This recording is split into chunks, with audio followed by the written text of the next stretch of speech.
Welcome to the Lake Forest Podcast, a podcast about the lovely city of Lake Forest, featuring topics like local news, sports, music, people, food, and history.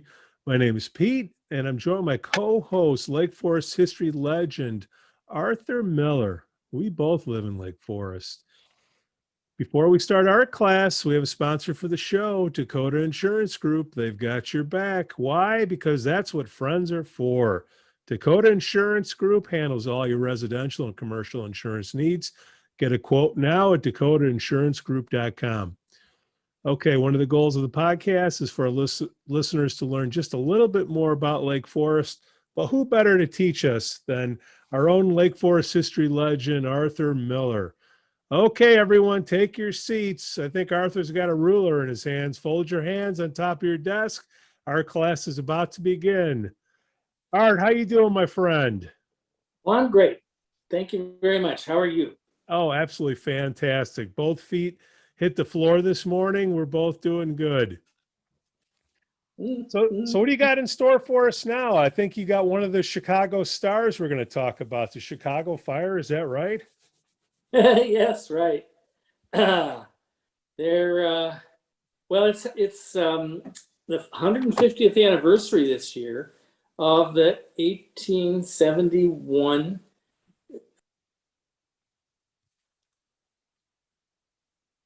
Oh, hold on.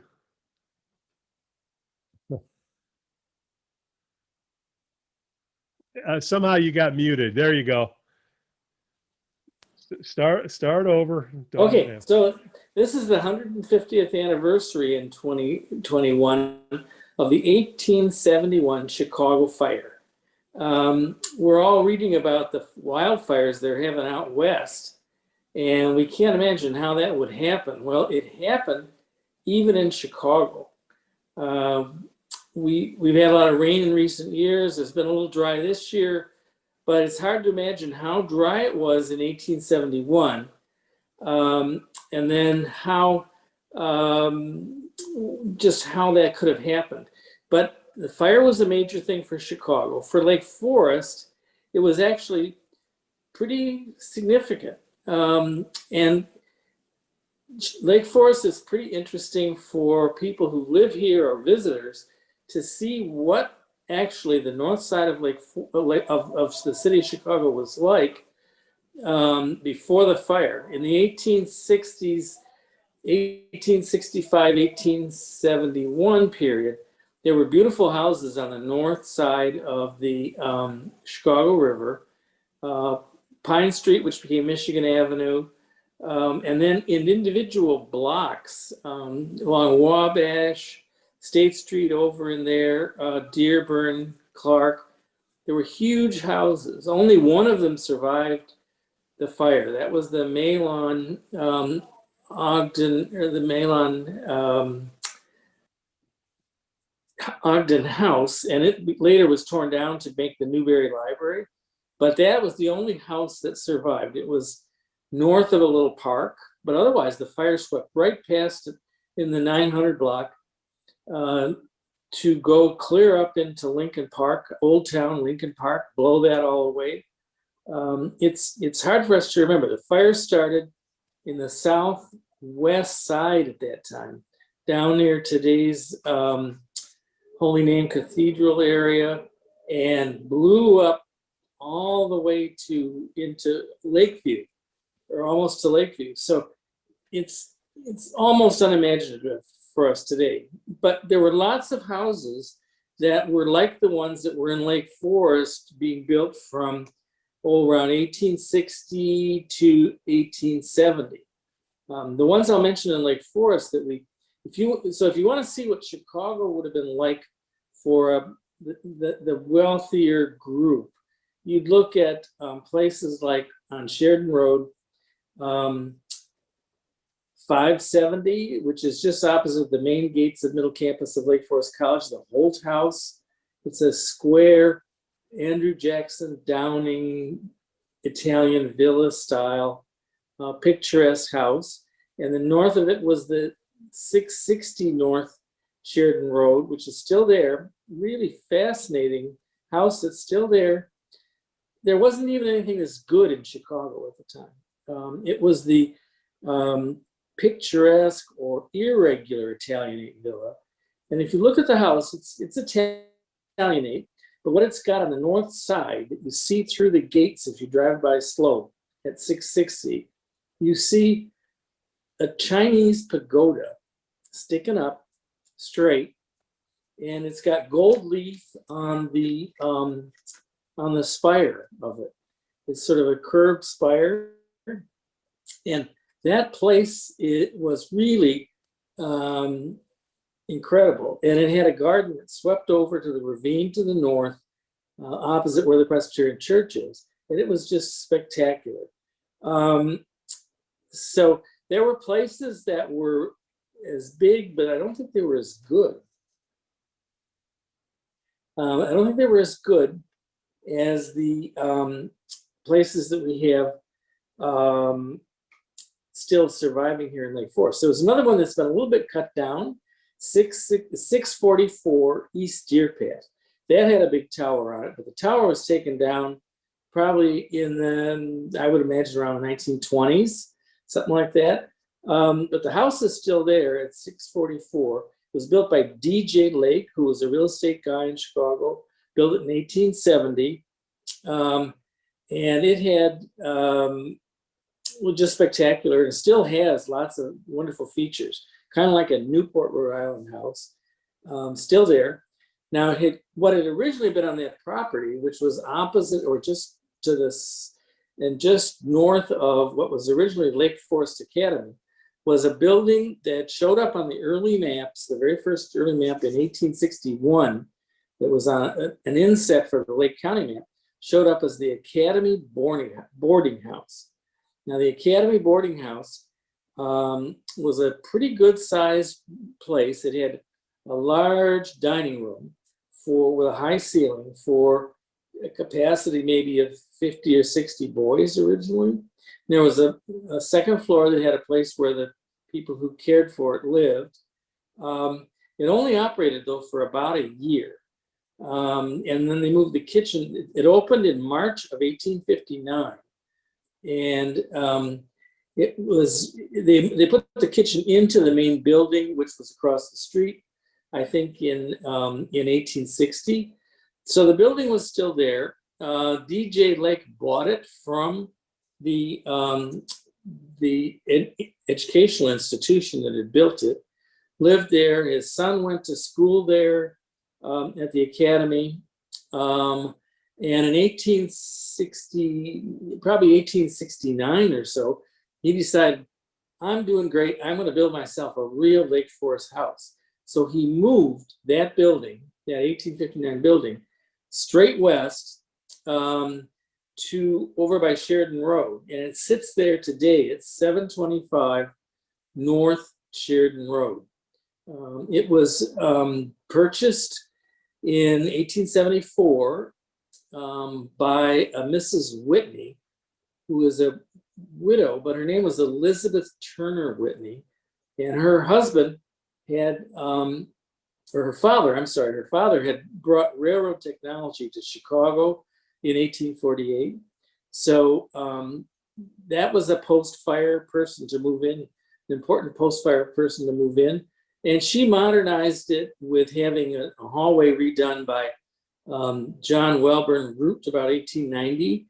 Root was a partner with Daniel Burnham in Chicago, a famous architect that did a lot of planning and did a lot of big buildings. Root died in 1891, but he'd done this work and he built a house for her brother on Lakeshore Drive that's gone now because of all the apartment buildings. And I think her brother had a place that's still out here in Lake Forest called, his name was Valentin Turner, and his place is at 95 South Waukegan Road. It's still there. You can't really, it's tucked in, so you can't really see it from the street when you're driving by fast, but it's there. Big house. So this was kind of what the streetscape was like there in the period before the fire. It was an extension of Chicago. It was like the Garden District North Side. It was more private. People were secretive in Lake Forest. Partly that's why the streets curved so much. Partly that was why and they also had early African Americans living here when they weren't quite legal yet. So that was maybe a factor. But people didn't publish their addresses here until well into the 20th century. You couldn't find them in a directory. It was an anti-city kind of setup, and you had to know somebody to find people. So this was what the town was like. The fire, well, before the fire, Lake Forest was pretty much roaring back after the Civil War. 1871, in the summer, about this time, opened this beautiful 5-story hotel on Lake Michigan. It's off on Mayflower, just kind of around, just south of where Rosemary Road hits Mayflower Road. Back in there, there was this 5-story hotel was built. Beautiful thing. And it was great. It had a huge summer. People like Joseph Medill, who ran the Tribune, came out. All the big bugs of Chicago came out and stayed in this hotel. In that little book that you showed that I wrote, there's a picture of the last menu of the last meal they served there on the Sunday night of October 9th, I think it was 8th or 9th, 1871, because that's when the fire broke out in the city. And all of a sudden, people didn't have a lot of spare time or cash to spend out in Chicago. They were busy back in the city. The trains took them back into town. They tried to rescue their stuff. They couldn't believe the fire was going to be as extensive as it was. And it was an incredible impact. I mean, it was like, well, we know what natural disasters are like. We read about them all the time. We can't picture one happening so close to us, but it did. Hundreds of people were killed. But what's amazing is that thousands of people didn't die. The fire, people did escape ahead of the fire, and we had something that made it possible for people to survive, Lake Michigan. They waded into the lake, and even if they couldn't carry all their stuff over with them, they were able to wade into the water and survive the fire. So that was an amazing thing, that more people weren't killed, because blocks upon blocks of buildings were just consumed. So then the fire burned out pretty much, and people went back in, and it was just rubble.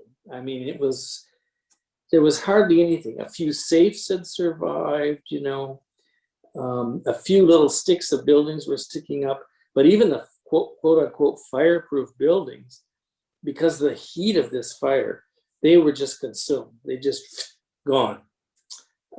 So an immediate problem they had as people flocked back into the town, and as people had passed their goods on and moved them around and stuff, there was a lot of looting went on. There was a lot of victimization of people. People who had stuff kind of had to yield it to people who didn't have stuff on purpose, or willingly or unwillingly. And as a result, the mayor at the time called in General Sheridan, who was out west fighting the Indians, had the troops come in and restore order for the city, and try to stop having the upheaval that was going on. Chicago rebuilt very quickly. Some businesses were up and going. Some people rebuilt their fancy houses even within a year. Unbelievable. Money poured in. Some of the boosters went east and raised funds and told people that, this is the time to invest in Chicago. This is not the time to not invest. You want to be there when this thing comes roaring back, because the railroads the ones from the east stopped here. The ones going west began here and then went north and west. Lake Michigan made this a pinch point. if you were up in Minnesota or something like that, the only way you could get east was to go through Chicago, go down through around Lake Michigan. So Chicago had the spot, and they were able to rebuild. People pretty quickly were convinced that that was how to do it. So people came roaring back. I mentioned already this one woman who bought this former dining hall, Mrs. Whitney. Her father, John Turner, had come in 1848, was partner with William B. Ogden, and started the first railroad. And he really knew how to do railroads. He'd been doing them since 1835. And so one of the most successful, most best investment kind of railroads was the Chicago Northwestern Railroad, which ran this line that went up through Lake Forest in 1855. They took it over at about 1864. Turner was the president. And then a decade later, his widowed daughter bought this house. But there were several other effects of the fire that were critical for really Lake Forest then flourishing later on, starting in the 1870s. There was one family of people that were in the grocery business, wholesale grocery business in various forms. And they weren't even all working together. They had their own different businesses. This was the Durand family. There was a Henry Durand who lived just in a house just to the west on Deerpath at that time, from where Lake Forest College's North Campus is. He was the oldest of the siblings, Henry Calvin Durand. And then his one brother was Joseph Durand. He bought that big white irregular Italianate villa with the pagoda, Chinese pagoda with the golden gold leaf spire. He bought that for his family. There was a sister-in-law, I think a sister of theirs, that lived kind of where the Presbyterian Church's parish house is, just to the west of the corner of Deerpath and Sheridan. And then there was another brother, the youngest brother, the baby, was Calvin Durand. And Calvin Durand lived on Mayflower Road, south of Spring Lane. He had a big house called Mary Mead, and he had a slew of kids. Henry Durand didn't really ever have any natural children, but his brother Calvin had a slew of kids. And they all lived here. They all had the houses built for them by Frost and Granger, the architects. And that group got behind Lake Forest College and really built a lot of buildings for it in the 1890s and first decade of the 20th century. Now, I'm getting ahead of myself because one of the 1870 house before the fire was constructed by Charles B. Farwell. Now, Charles B. Farwell was the brother of John B. Farwell, who had come to Chicago in 1843 or 44, somewhere in there, early 1840s, and had started in working in stores. He worked in what they call dry goods stores, or places where you could buy bolts of material or even clothing, sort of thing. He worked for a few different people. He married the daughter of one of the guys that he worked for, and took over that business pretty soon, built a huge warehouse that everybody thought he was nuts, because he built a huge warehouse before the fire.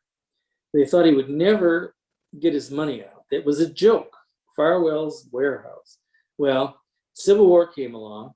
The only person who could stash stuff and ship it south on the Illinois Central Railroad to follow Grant when he went into Tennessee and Mississippi was Farwell. He had this huge haul.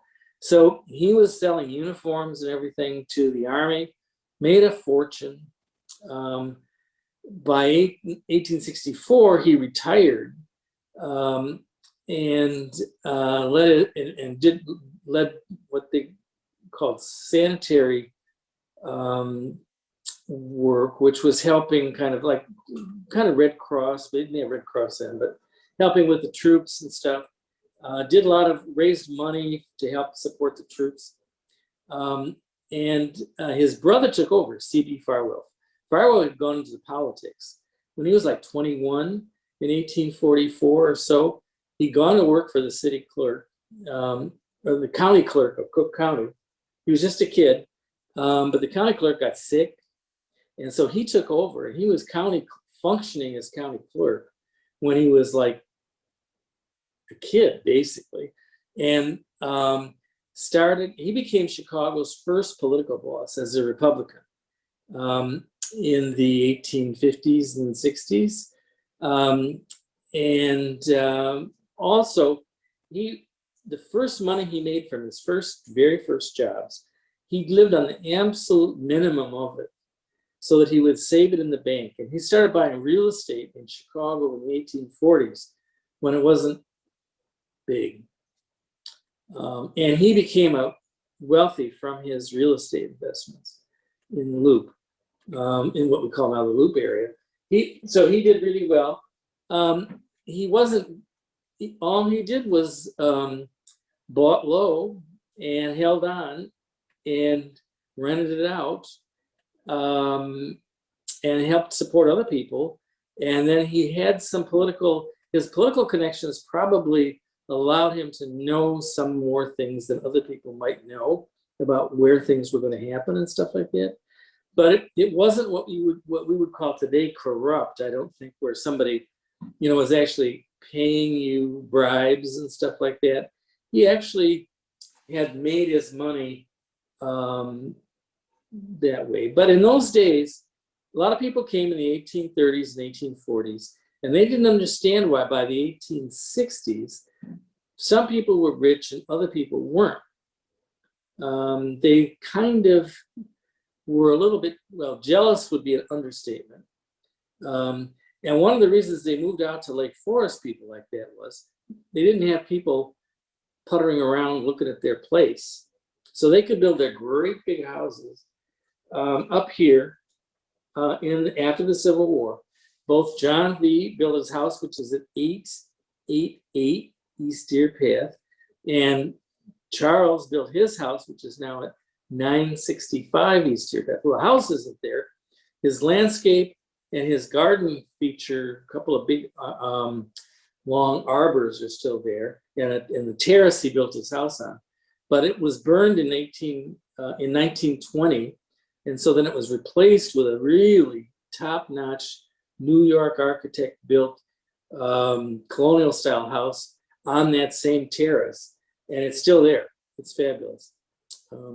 So these two guys, they just didn't want a lot of people poking around in their stuff.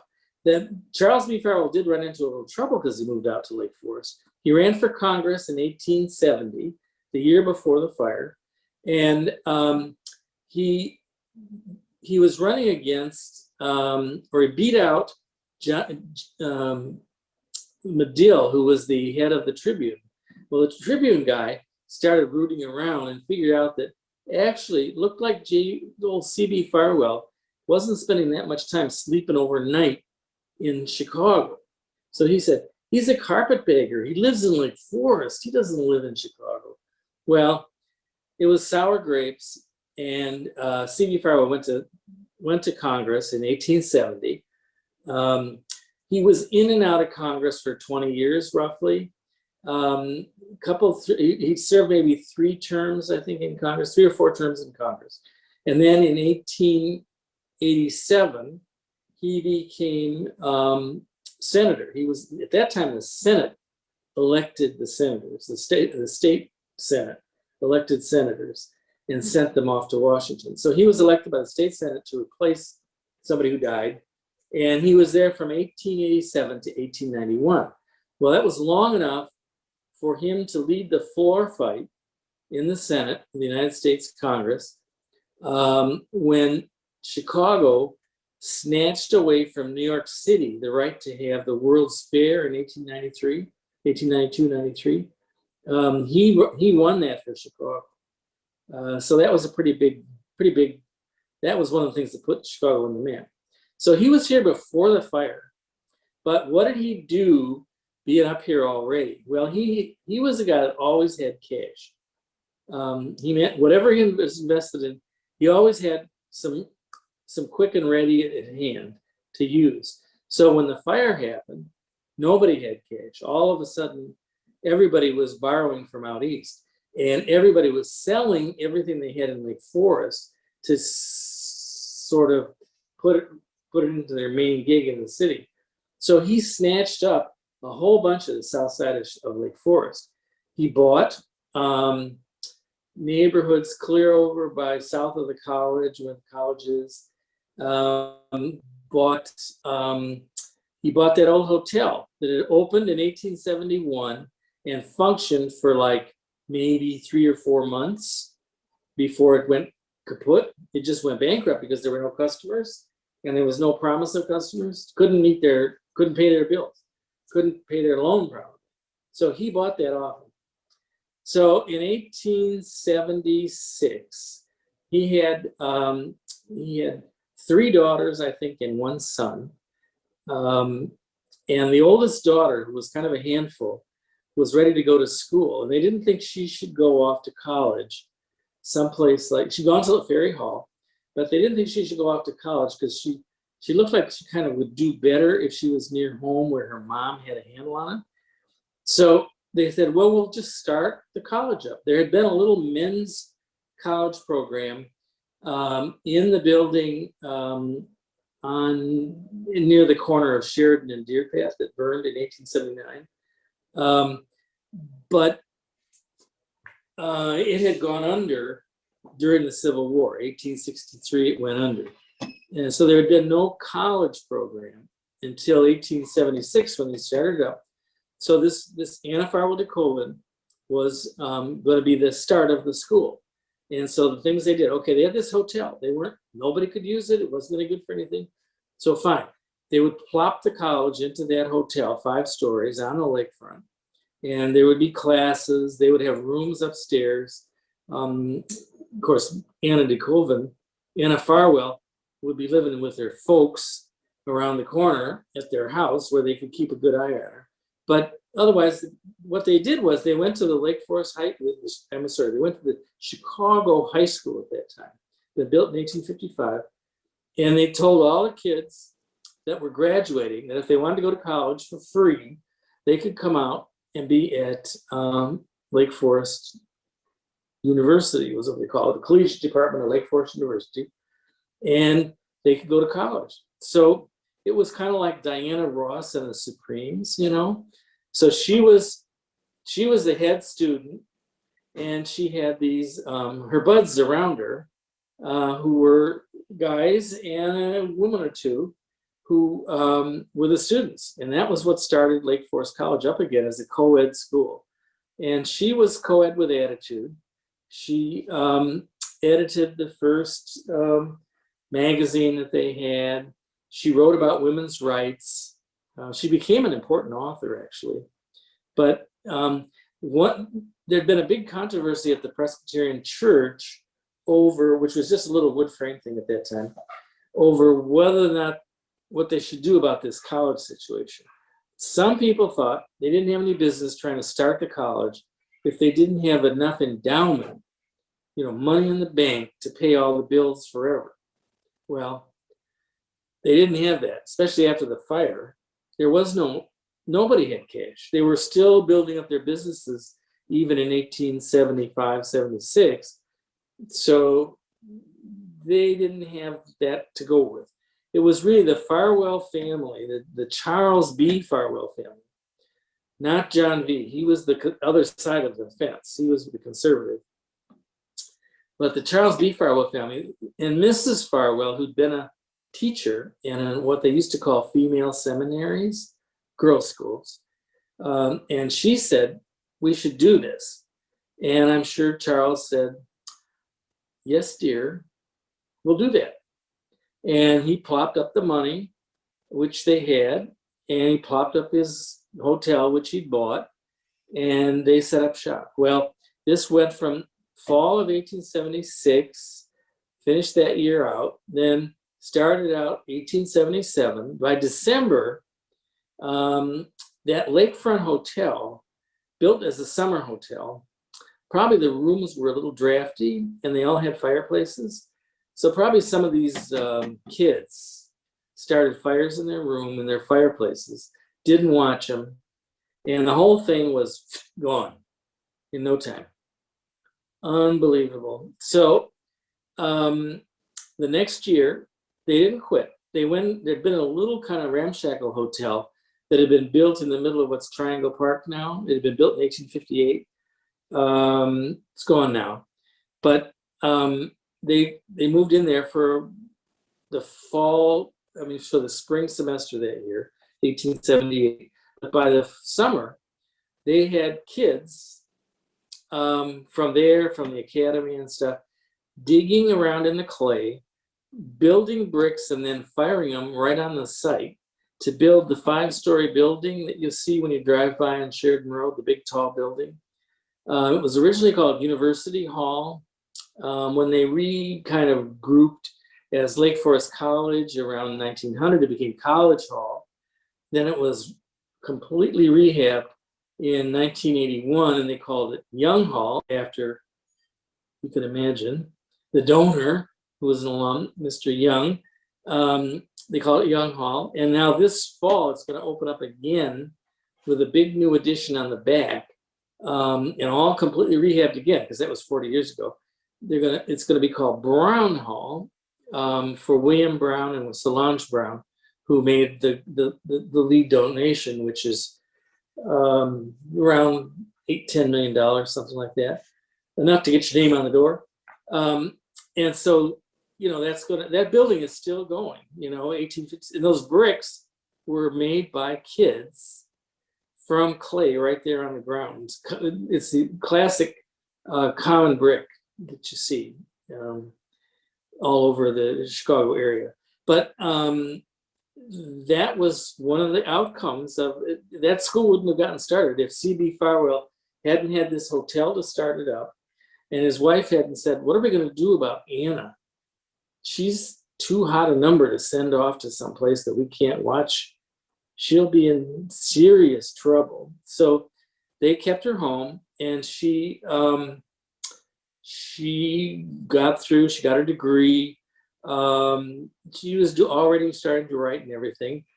She met a guy in Chicago who then later they put him to work. Well, in 1885, a little bit later again, both the Farwell brothers got together on a project. They made a trade in the state of Texas. The state of Texas had no money. As usual, the Farwells had cash, and Texas had no cash. Texas had a lot of land they didn't use. So they traded their new Marble Capitol building, Vermont Marble Capitol building, with ink and inkwells ready to move in, for 10 counties in the Panhandle that became the XIT Ranch, 1885. Lasted until about the 1950s. And so Anna's new husband in 1884 was put to work in the office in Chicago for that ranch. Well, he really liked music, and Anna started working on her dad that he was wasted at that business of theirs, and that he needed to do something better than that. And so she got him to, the dad, to send them off to Vienna for a year, where he studied music. And he came home and he started writing what we now call musicals, but back then they called operettas. And he wrote songs and all. And this all grew out of the Chicago fire, getting that college started, and the family getting into the culture business in a big way. And him being in government all the time, Charles, running back and forth to Washington. And he was also in 1887, when he was there, he was instrumental in getting Fort Sheridan set up after the Haymarket riot in 1886. So that was post-fire. The Durand family that came, they were pretty important, because Calvin Durand, who lived kind of just west of that 1879 building I was talking about, that 1860s building that burned in 1879. He was one of the leaders for building the Presbyterian Church that's there now, the building they have. It was built out of stones that came from the Chicago fire. The Second Presbyterian Church, where they'd gotten together to have their meetings to organize the Lake Forest Association, burned in 1871. The stones were moved up to Winnetka at first, I think, to build maybe a house. That didn't happen. They moved them up to over by where Country Day School is and dumped them because there was a guy named Hall McCormick one of the McCormicks was going to build a house. Well, that never got built. So the stones were just sitting there. So the Presbyterians bought the stones of the building where their whole thing had gotten organized to start Lake Forest.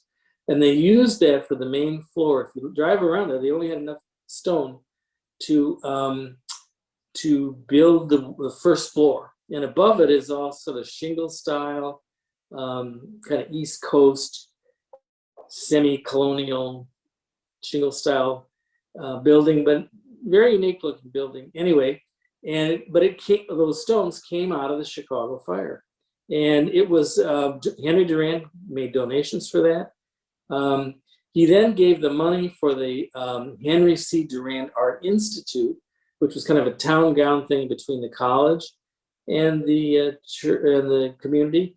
And it was on that corner where the academy had originally been located. That was 1892. He gave the women's dorm, it's next door, 1899. He gave the first hospital in Lake Forest, which was on that same piece of property.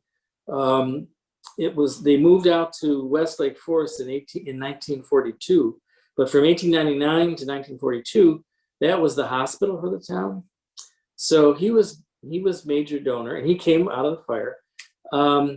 Then his brother gave the commons that's over on the south, on the middle campus of the college, and the family was huge and was getting Lake Forest set up.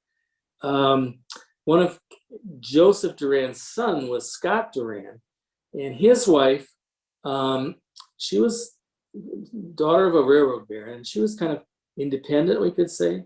So she raised cows, she decided, on their place, which was up on Crabtree Lane in Lake Forest, north part of northeast side.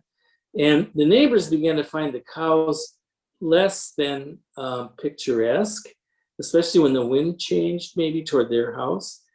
And so Mrs. Durand with High Dudgeon bought a farm up on Sheridan Road, just north of the little village of Lake Bluff, Crabtree Farm. I don't know if you've ever been up there. It's the oldest estate, along there. It was started in 1860 by Judge Blodgett. Mrs. Durand bought it after Blodgett died in about 1905 and moved her cows up there. 1910 or so, the cow barn burned, and she started all over. She built barns with a system of barns, with concrete roofs that looked like tile. If you drive by, you'll see this all. And today it's a arts and crafts museum started by John Bryan. He passed away a couple years ago, but it's still functioning. And it isn't like you come by and drop in type of museum. It's for groups. So groups come from Europe, they come from the East Coast, they come from everywhere. Groups have meetings in Chicago and come out to visit there to see this museum.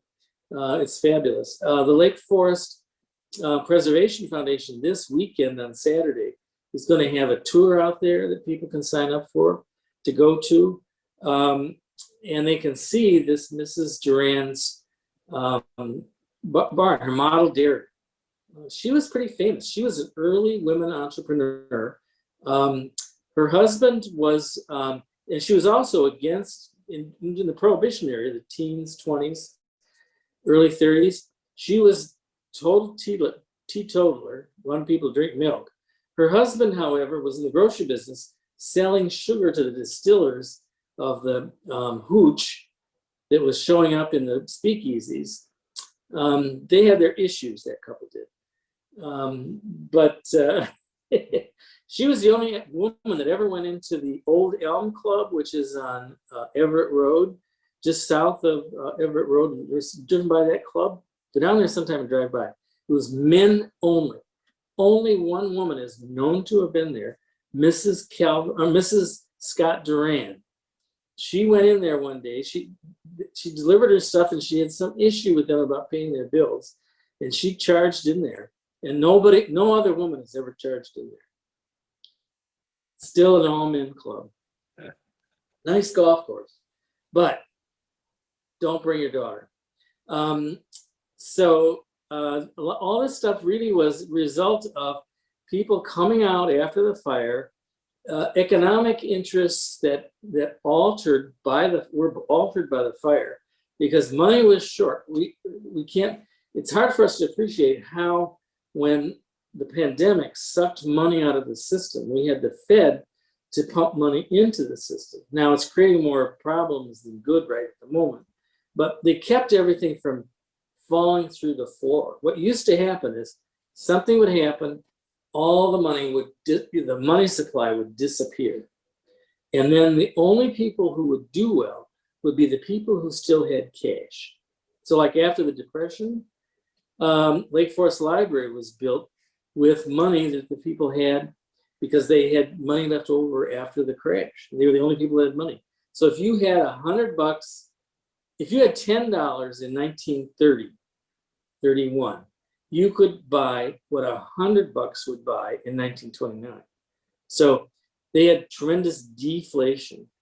And so what we're seeing now is kind of where you have the opposite problem because the money kept flooding in and now we have inflation. But Inflation, yeah. What's fascinating is that Lake Forest got started up by a few people, or it really got a second lease on life in the 1870s because of these people that had money coming out here and getting things started culturally, socially, economically, building beautiful homes and stuff like that. So the Chicago fire is intimately woven into the early history of Lake Forest. We wouldn't have we wouldn't have our Presbyterian Church that's here, wouldn't have Lake Forest College. Yeah, stuff like that. Lake Forest Academy would have probably disappeared. It was after the building burned in 1879. Charles B. Farwell stepped up, built the building called North Hall now on Middle Campus at Lake Forest College. Then the Reed family built the campus south of that, which is now the college's South Campus. And then in 1948, that was in 1893, then in 1948, when the main building there burned down, they bought Melody Farm out in West Lake Forest. And that place, they just keep going. They're doing great, Lake Forest Academy. Anybody that's got almost $50,000 a year for their kid to be a day student, go knock yourself out there. You know, that high school costs more than my college. Everybody's. Everybody's. But I mean, it's a wonderful school. Oh, yeah. And I'm sure they give a lot of scholarships too, you know. But I mean, basically, it's built by the students have been of some of the big families in Lake Forest, and they've built buildings for them. So it's great. So the Chicago fire you don't think of the Chicago fire in Lake Forest. If you look at what Lake Forest was like before the fire in Chicago, you see what Chicago was like for the wealthier class on the north side across the river. Then the fire, the interactions right immediately before and after the fire had a big impact on the city, building that hotel, then using it to start the college. And then the families that came pouring in with different kinds of stock, like Chicago Northwestern stock and things like that, they became the new, really made it, continued to have it be a millionaires community. So when people show up today, after during the pandemic they're following an old tradition of leaving the city and coming up here and helping make the place better. Arthur, I would have never thought that one red star in the Chicago flag would have led to all this. Crazy. Okay. Art class is now over. Art has grabbed his ruler again. I'm going to step away. Thanks for listening to the Lake Forest Podcast. Please give us 5 stars on Apple Podcasts and smash that like button on Facebook, Instagram, and follow us on Twitter. Let us know what you'd like to hear about on the upcoming shows. Again, I'm Pete. It can be reached at pete@lakeforestpodcast.com. The link will be in the podcast notes below. On behalf of my co-host, Arthur Miller, we thank you for listening. Art class is now over. Cue the band.